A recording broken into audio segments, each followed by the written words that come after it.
বর্তমানে দেশের বিভিন্ন অঞ্চলে হঠাৎ করেই আলুর দাম অস্বাভাবিকভাবে কমে গেছে। যেখানে কিছুদিন আগেও প্রতি কেজি আলু 18 থেকে 20 টাকা দরে বিক্রি হচ্ছিল, এখন তা নেমে এসেছে 8 থেকে 9 টাকায়। এভাবে দাম কমে যাওয়ায় সবচেয়ে বেশি ক্ষতিগ্রস্ত হচ্ছেন দেশের সাধারণ কৃষকরা। দামের পতনের সম্ভাব্য কারণগুলো হচ্ছে: ১. অতিরিক্ত সরবরাহ।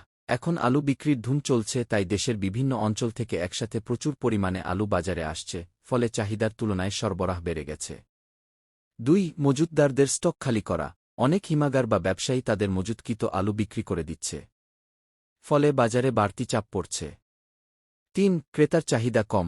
গরমের সময়ে সাধারণত আলুর চাহিদা কিছুটা কমে যায়, কারণ অনেক পরিবার অন্য সবজি বেশি ব্যবহার করে। ৪. সঠিক বাজার ব্যবস্থাপনা নেই। সরকারের পক্ষ থেকে কৃষকদের পণ্য ন্যায্যমূল্যে বিক্রির ব্যবস্থা না থাকায় তারা মধ্যস্বত্বভোগীদের কাছে কম দামে বিক্রি করতে বাধ্য হন।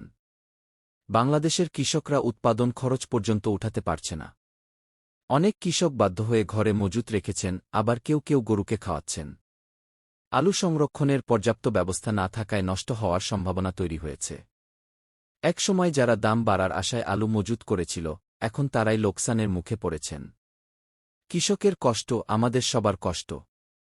এখনই প্রয়োজন আলুর ন্যায্য দাম নিশ্চিত করা এবং কৃষকদের পাশে দাঁড়ানো।